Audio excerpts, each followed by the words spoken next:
Je peux vous le rendre, Seigneur, Seigneur, car avec les soldats, Damn it. Somehow this always happens to me. I recorded this segment late at night and got matched up against most of COG Gaming. Anyways, at the start of Season 2, the meta used to dictate that solo lane and jungle would stay in solo lane after clearing the start buffs of speed and blue. This was back when mid camp spawned at 3 minutes. In the current meta, however, mid spawn at start, so your jungle should leave the lane after the first wave of minions. Which means that I'm left all alone with Baskin in solo lane. Most of his wave is still alive at this point, and I'm doing the best that I can with autos that hit for 36 damage. Which, as an ADC main, is really frustrating. Humbots jumps in and follows up with overhand smash, and taken a bit off guard with his aggressive jump, I miss my pluck and use the last bit of mana to tail whip him. Since he's cleared up his wave, I'm left to make a strange decision. Let's take a closer look at what appears to be a really tedious action. Nothing irritates me more than losing gold to tower, so I move up to the remaining 2 archers and use Sickening Strike, which at this level only heals for 60, but while I'm getting back to 60 health, I'm taking 93 damage overall and burning 70 mana, or 22% of my tiny ass mana pool, all to keep the archers out of my tower. Realistically, I only save myself about 24 gold in that engagement. Sometimes it's okay to let them go under tower.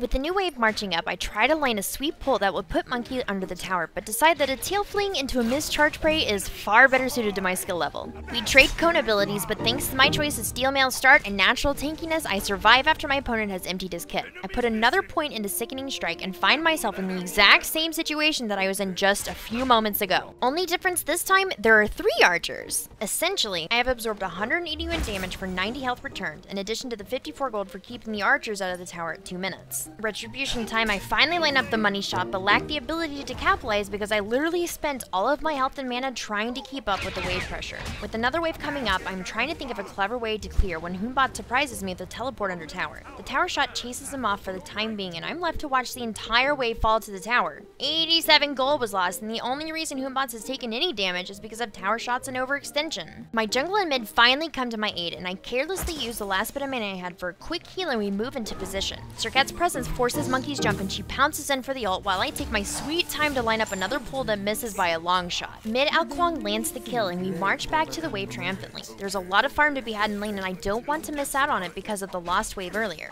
What I fail to recognize is the tiny blip on my map that shows Bastet in the area.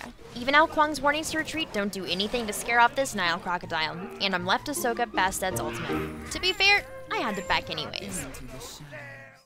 From that first section onward, the rest of this game gets a little strange. And by strange, I mean my decisions are freaking weird. First off, I'm back in lane again with no mana, so all I can do is sit here with my stupid parrot and watch Humbot push the wave with ease. Once the wave is completely pushed, the monkey heads off towards what I assume is his blue buff. I group up the minions for a tail whip, but realize that I could use my ult on the wave. It gives you back mana. The only problem is that your mana regen from your ult is based off of a percentage of your current mana pool. Your tiny ass mana pool. Frustrated by my efforts, I run back to the tower so I can finish Mystical Mail when the monkey rounds the corner. He better let me back. Oh, you motherfucker. Alright, you wanna play games? Let's play the pretend to be AFK game where I actually just wreck you under tower. All I have to do is sit still, wait for him to come within range of my pluck, and then we're good. Well, this is awkward. Now that he's pushing my tower and my jungler's on her way over to help, I waste my mana on a tail whip and do a lot of nothing when surprisingly Monkey jumps in, burns his ult, and cleans me up with Sacred Monkey. If only I had my CC immune ult. Things don't appear to be getting any better for me at this point. My lane mate is in mid, and I'm trying to warn my team that he is on his way. Instead of rotating over with my lane like you're supposed to, I decide to stay in lane and farm up the wave. In my head, I have teleport, which means that I can get to that team fight as soon as I'm done here. The only problem is that I only have tier 1 teleport, which only allows me to get to a tower, not a ward. Thankfully, this problem is an easy fix. I scramble back to the base and purchase the items that I need. Come on, hurry, hurry, hurry!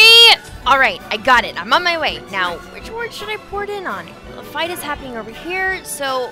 Wait, why wouldn't it let me port? Oh, the ward disappeared!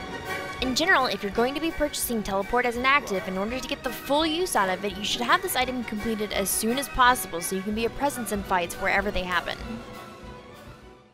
Since I'm playing Solobek, I had to bring in Divios, the solo laner for TSM, for some insight into playing this Guardian in an untraditional role. Since I'm matched up against an assassin in this game, what I need to be doing is trying to keep Hoombots from farming as much as possible, especially since as Solobek you have a medium to low kill potential for nearly the first 20 minutes of the game. Divios also mentioned that when it comes to opponents, warriors are the easiest for Solobek to manage in lane, and ADCs are the hardest to deal with because of their clear and sustain. But having Sobek in solo is beneficial because it allows him to get the items that he needs to be a tanky presence in teamfights later on. Tanky is exactly how I feel now that I have Mystical Mail finished, but I unfortunately have run out of the mana to escape, and Bots knows it. Perhaps if I had Breastplate of Valor instead of Mystical Mail, I wouldn't find myself in such a jam. The last death ensured that I would lose my tower to the monkey. No sweat as a solo laner though. Once the tower has fallen, for the most part you're free to roam the map. My only problem is that it's 14 minutes into this game and I only have a single item completed. The monkey peels off into the jungle and I assume he's going to join the fight happening in mid. I'm not going to let him roam free without punishment, so I follow after him. Once he sees my team taking care of business, he turns his sights towards me. I clearly haven't learned my lesson yet. I don't have kill potential at all with just Mystical Mail and Boots too. And since I decided to buy Teleport and Blink, I'm left without any active to free me from the confines of crowd control. Oh wait, I could have ulted there. Recently, Hog, or Hand of the Gods, has been changed substantially, and this makes playing a god with low clear and solo lane quite a bit more difficult. It's even harder to manage if your opponent has relatively easy clear like mine did. Something that I could have done more often was using my ult to kill the wave, but I am a known ult hoarder.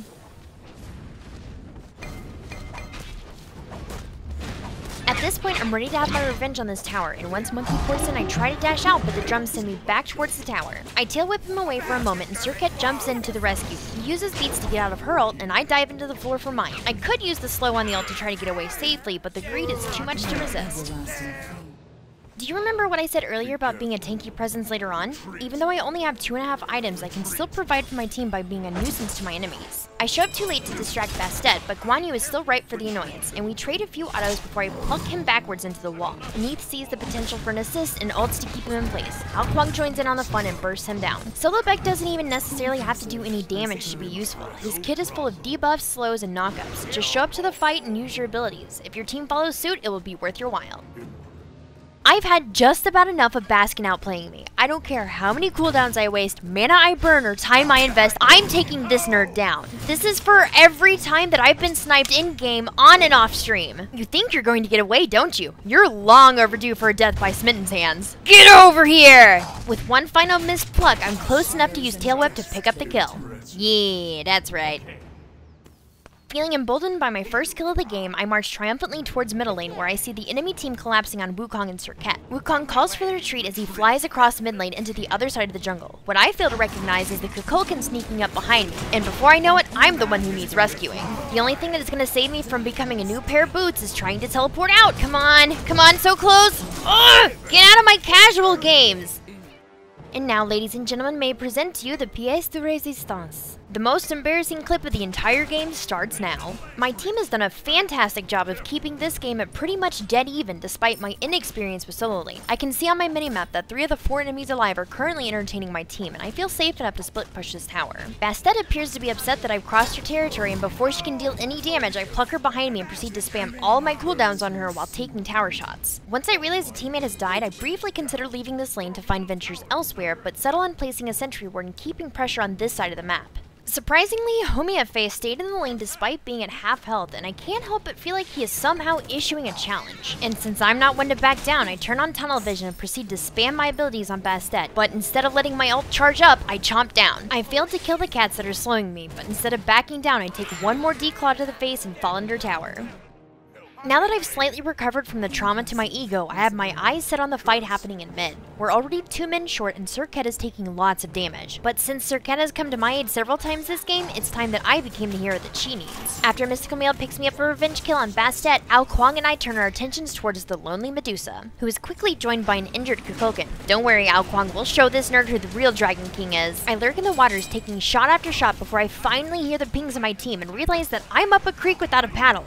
With no signs of intervention from my team, I have no other choice than try to wiggle my way out of the damage and soak up an ultimate.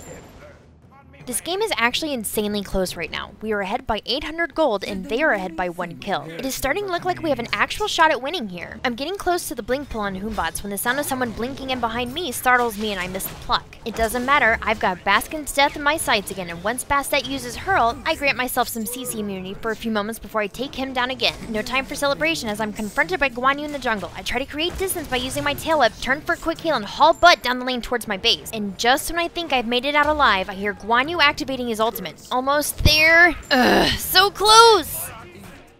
A few minutes later, I find myself in the last few seconds of the game, with their entire enemy team tearing my Titan to shreds. Well, the only thing that I can do now is the only thing that I've done this entire game. Try to kill Baskin and get baited into another death. Despite how poorly I played this one, I actually had a really good time with my team. It's a huge relief when you land a team of great players with good attitudes, especially when you're going up against pros, because that can be frustrating. Solobek's natural role is a guardian, so when it comes to choosing a build for him, you really should play up to those natural tanky features. Add just a dash of damage and you have a magical bruiser. Your completed Solobek build is as follows. Starting out with Shoes of the Magi, building into Breastplate of Valor, Ethereal Staff, Mystical Mail, Soul Reaver, and finally, Spirit Robe. This build combines to give you 170 base magical power, and with the additional 60 power from Ethereal Staff's passive, it gives you a total of 230. While you may be tiny in the power department, you are super tanky. This build gives 900 additional health, an insane 1,150 additional mana, caps out your CDR, and sends your physical protections through the roof. Not to mention the damage mitigation from Spirit Robe and the extra ticks of damage from Soul Reaver and Mystical Mail. If you find in your games that you need more utility, you can trade out one of the items for Gem of Isolation to help slow down the enemy during teamfights, Divine Ruin if they have tons of healing, or Spear the Magus to chip away at your enemy's magical protections. If you're unsure how to prioritize Solobek's abilities, here's my personal way to level him. At level 1, I start out with Sickening Strike because it's easier to hit the whole wave without taking too much poke. Then Tail Whip at level 2, one more into Sickening Strike. Level 4, I rank up Charge Prey, and then my ultimate, of course, at level 5. From there, your level priority is 3, 2, 4, 1. You've got your tips, build, and level priorities. That means that I've done my job. If you want to have a say in which god I cover next, check the straw poll link and cast your vote. If you absolutely can't wait until the next video, you can find the latest How to Fail at Smite video here, or if you're in the mood for some try-hard rank commentary, I've got you covered there too. To ensure that you don't miss out on a single moment of the Smitten universe, subscribe. Good luck, have fun, and I'll see you next time.